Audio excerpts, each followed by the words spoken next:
Nakuna ng video ang aktual na pagguho ng St. Peter Church sa bayan ng Lubok sa Bohol.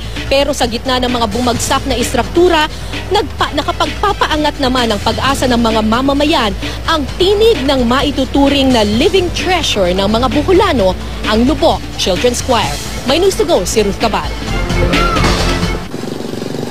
Higit sa mga sirang kalsada, mga nasirang ari-arian ang iniwan ng lindol sa Bohol tulad sa bayan ng Luway. Si Mang Siodosyo panay ang halukay sa mga gamit na pwede pang mapakinabangan. Lahat ng lindol na daanan ko, ito ang pinakamalakas. Nakadapa na kami. Sabi nila mag-move on raw. Ganyan lang ang pangarap ko. Patulong saan mga anak ko, siguro makaya lang. Kaya magdasal lang.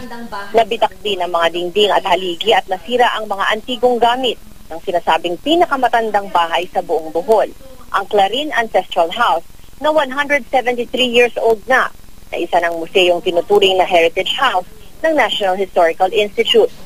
Nanghihinayang po kami dahil po lahat ng gamit, mga luma po ito, at saka humihingi po kami ng tulong ng NHI kung paano ito ma-restore. Bumagsak din ang harapan ng Holy Trinity Parish ng bayan, pero naiwang buo ang bahagi ng bubong kung nasaan ang imahe ng Holy Trinity. Alam ko paano kami magsimula ngayon, kung sino tutulong sa amin. Gumuhuri ng mga dingding ng St. Peter Church ng Lubok na pangalawa sa pinakamatandang simbahan sa Bohol. Ang kampana nito tuluyan ng bumagsak.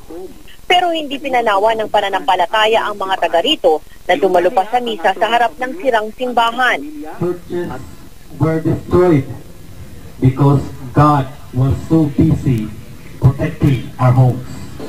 Sa kabila ng pagkasira ng antigong simbahan, Pag-asa ang dala ng isa pang pinagmamalaking atraksyon ng Bohol. So many joys and wonders, so many miracles along our way. Praise to thee, O Lord, for all creation. Ang internationally renowned Lubok Children's Choir na may tuturing daw na living treasure ng mga Boholano at regular na umaawit sa simbahan, tila nagbibigay buhay sa pag-asang muling maitatayo ang simbahan. Tanaw pa rin ang obrang nakapinta sa kisame nito. Nakatayo pa rin ang pilar at buo pa rin ang rebulto ng Birheng Maria sa gilid ng simbahan. Malungkot po kasi wala na kaming simbahan. At kahit saan sa probinsya, nagliliwanag ang Pag-asa. Sa gitna ng brownout halimbawa at gamit lang ang flashlight, tuloy ang panggagamot ng mga doktor at nurse na ito sa isa sa mga nasugatan sa noon.